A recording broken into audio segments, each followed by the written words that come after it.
mobilier, décoration, art de la table, Samani, votre intérieur, votre histoire. Ija, Ija ladha ya mwana Ija. Ija, Ija ladha ya mwana Ija. Ladha ya mwana Ija, waja wanaungadziwa. Wanu wanawaparana, watana wavenzana. Wanu wanawaparana, watana wavenzana. Bienvenue sur Mayotte la Première. Nous sommes ravis de vous retrouver pour ce dernier numéro de Mouzouri, le bilan. Vous avez été nombreux à nous suivre cet été sur Mayotte la Première, en direct sur la page Facebook, avec ces petits moments très intimes que nous avons partagés avec les mariés mahoraises. Et pour ce dernier numéro, nous voulons, avec notre partenaire Samani, vous montrer que nous pouvons être en même temps modernes et traditionnels grâce à nos professionnels mis en beauté qui sont avec nous aujourd'hui. Sur le modèle que nous avons aujourd'hui, Afi, qui va jouer à la mariée, qu'est-ce que vous conseillez et qu'est-ce que vous allez faire? Alors, j'ai déjà vu la tenue, comment elle est, et son visage, comment il est, pour moderniser. Et en restant un peu traditionnel aussi, je vais faire un chignon bas et rajouter quelques tresses de côté pour retravailler, pour donner du volume et pour qu'on ressort un peu de l'art en fait. Et du coup, ça c'est une coiffure qui va s'adapter à plusieurs formes de visage et qu'on peut refaire nous facilement à la maison? Oui, bien sûr, mais il faut absolument regarder sous le miroir comment vous allez le positionner parce qu'il y a certains endroits, ça ne marche pas en fait. Du coup, il faut vraiment vous positionner sur le miroir et vérifier surtout la forme de visage, comment vous allez poser la mèche et comment ça va sortir. Parce qu'il y a certains visages, ça ne ressort pas joli et c'est pas beau en fait. Il y a plusieurs chignons. Il y a le chignon haut, il y a le chignon... Je ne connais pas les noms, je ne vais pas m'aventurer dans ce truc. Il y a les chignons bas et le chignon haut, c'est tout ce que je sais. Est-ce qu'il y a d'autres formes de chignons qu'on peut faire en regardant justement dans le miroir celui qui s'adapte le mieux? Alors, pour moi, je connais que les deux noms. Ce qui change, c'est le volume et la forme de comment tu vas les poser. Et les motifs que tu vas faire derrière. Parce qu'il y a des gens qui font des tresses à côté et ils viennent dessiner, faire les dessins et réutiliser pour donner du volume et surtout utiliser au niveau de son visage pour mettre en valeur. Et il y a des gens qui font des motifs comme des dessins pour bien mettre en valeur au niveau de la tenue ou son visage. Et ça dépend aussi de la tenue, de ce qu'elle va porter et des maquillages et surtout si on met des accessoires et tout, il faut vraiment se baser sur ça aussi. Racontez-nous, étape par étape, comment est-ce que vous allez faire la mise en beauté, la coiffure, le chignon sur notre modèle? Alors, là, je vais faire un chignon bas et j'ai fait des tresses à côté. C'est des trucs simples, vu que il y a ma mère là, il y a Tambati, ma mère, elle va faire des msinzano. Pour ne pas trop abuser, on va faire un truc simple et donner du volume et donner du charme en fait de la coiffure. Le chignon, vous le travaillez avec quoi? Est-ce que il faut travailler le cheveu avant? Est-ce que vous allez le travailler avec des mèches? Racontez-nous tout en détail. Là, j'ai déjà préparé mes tresses de côté et mon chignon que je vais positionner au niveau de bas et tout. Et après, avec les pinces et tout, c'est moi qui vais retravailler pour donner les résultats que je veux. Parfait, on va voir ça tout à l'heure également. Racontez-nous ce que vous allez faire sur notre modèle qui va jouer à la mariée aujourd'hui. Mais écoutez, l'objectif, c'est de effectivement démontrer qu'on peut vraiment être très très belle tout en étant naturelle, simplement maquillée. Pas trop de fantaisie. La touche de la modernité, ça va peut-être être de maquiller en fonction de la forme du visage, c'est-à-dire une touche un petit peu plus technique qui peut-être ne se faisait pas avant. Mais sinon, vraiment, on va regarder la simplicité, on va essayer de garder quelque chose de très naturel, garder sa teinte et juste apporter quelques points de luminosité. Voilà, je vais commencer. Donc là, étant donné qu'on va partir sur quelque chose de très simple, très nude, très léger, au niveau des yeux, on peut très bien commencer par le teint.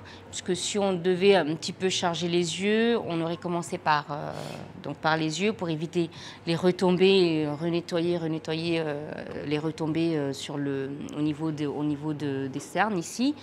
Mais là, vu qu'on va vraiment faire quelque chose de léger, nude, vraiment frais, on peut se permettre, commencer par le teint et ensuite finir par les yeux, puis globalement mettre les petites touches. On rajoute toujours en dernier, on regarde les petites touches à rajouter, s'il manque pas quelque chose. Voilà, je pense que je vais commencer déjà par le teint et puis finir par les yeux.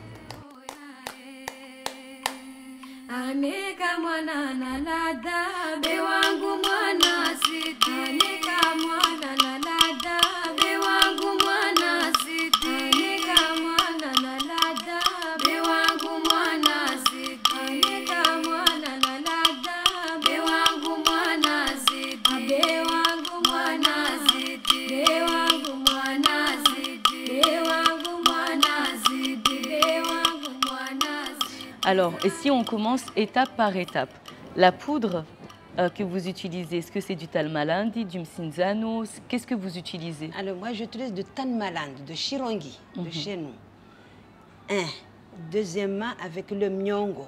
Mnyongo, les nervures de la feuille de cocotier. Parce qu'avec les cure-dents, les feuilles allumettes, ça ne marche pas. Donc moi je fais avec le Mnyongo. Mnyongo, c'est la nervure de la feuille de cocotier. Avec de l'argile, Talmalandi, en français on dit l'argile blanche, avec un peu d'eau, et puis on dessine. Est-ce qu'il faut commencer par un endroit précis? Est-ce que je peux commencer mon dessin par ici? Non, non, non. Je commence où? On commence toujours au milieu, chercher droite là, pour savoir la symétrie, comment ça va donner le visage.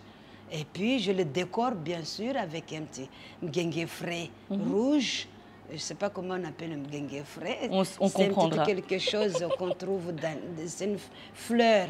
Quand on ouvre comme ça, il y a des petits grains rouges dedans. C'est ce qu'on utilisait à l'époque comme rouge à lèvres. Mais là, par exemple, aujourd'hui, vous avez un masque. Oui, parce qu'à l'époque, quand on préparait une mariée, on ne mettait pas ce que vous mettez la gifle, le fond de teint. Le fond de teint. On n'avait pas ça. Mais moi, je vais au jour de mon mariage, on mettait du Mcinzano comme ça, tu vois, comme j'ai mis du fond de teint, je n'ai pas mis du fond de teint. Donc là, c'est le Mcinzano voilà, avec de l'eau. Je mets le Mcinzano, oui, léger. Après, j'enlève tout doucement avec du coton. Et ça reste comme du fond de teint. Après, on dessine le dessin. Un bracelet, oui, mais il s'appelait Spandre parce qu'il y a des couleurs. Et ça, c'est le Vantara. On le met sur les oreilles. Mais il faut ouvrir les oreilles jusqu'à ce que ça s'ouvre. Mais ça fait mal quand on ouvre les oreilles. Avec un petit... On a tous touché nos oreilles. On ouvre avec une feuille de cocotier. La feuille de cocotier que vous avez. On prend un petit morceau, on le ferme, on le met là. Tout petit, en agrandissant, tout petit, jusqu'à ce que ça guérit et ça reste un trou comme là. Ah oui, donc, oui. Et que là, ça peut entrer dedans et ça reste là. On apprend des choses. Et ça, ok, donc on l'enlevait plus jamais. Non, bien sûr, tu peux les enlever si tu... Quand ça guérit, c'est là où tu vas mettre tes Vantara. Ça s'appelle Vantara. Mais quand c'est pas encore guéri, tu peux pas les mettre. Ça fait très très mal. Tu mets juste les morceaux de feuilles de cocotier, un peu en agrandissant le trou jusqu'à ce que ça soit grand. La taille que là, comme ça, alors. Ça peut entrer dedans et quand c'est guéri. Et puis ça, c'est les bracelets. C'était les bracelets. Les bracelets de l'époque. Et ça s'appelle comment? Bracelet. En chemaré, les grands-parents, ils n'arrivaient pas à prononcer le bracelet. Ils disaient bracelet. Après ça, c'était les mahar. Parce que pour se marier, il faut la dot. Il faut la dot. C'est interdit s'il n'y a pas la dot. Donc la dot, ça s'appelle Rialia Boara. Rialia Boara. Donc une des Rialia Boara. C'est ça, Rialia Boara. Voilà. Et il n'y a toujours pas de sinon il n'y a toujours pas de voilà. Donc on se mariait avec ces bijoux-là. Il y avait beaucoup aussi. Il y avait Kamadongo, il y avait Baoula Matsatsa, il y avait Keke, il y avait plusieurs. Il y avait Koufoua Souloti. Tout ça, il y avait aussi. Mais il n'y en a pas tout ça. Mais c'est ça ce que j'ai récupéré.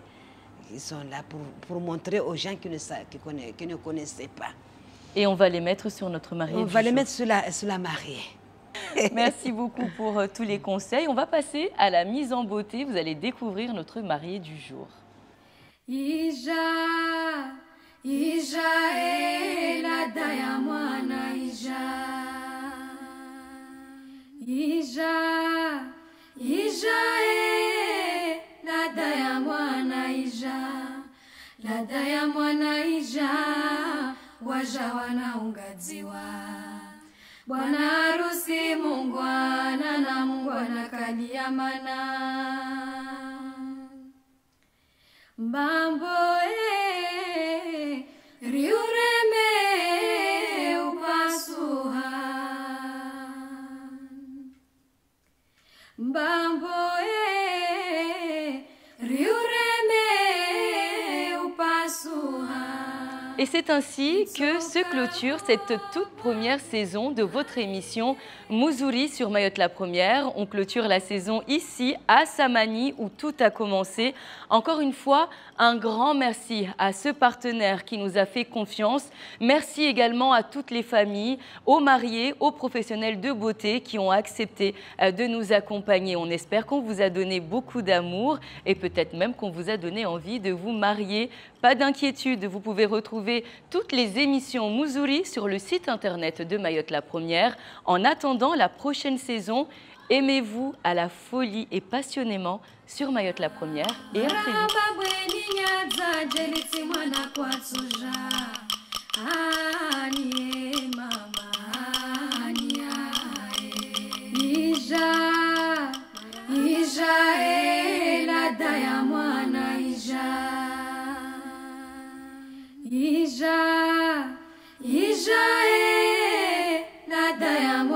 Mobilier, décoration, art de la table, Samani, votre intérieur, votre histoire.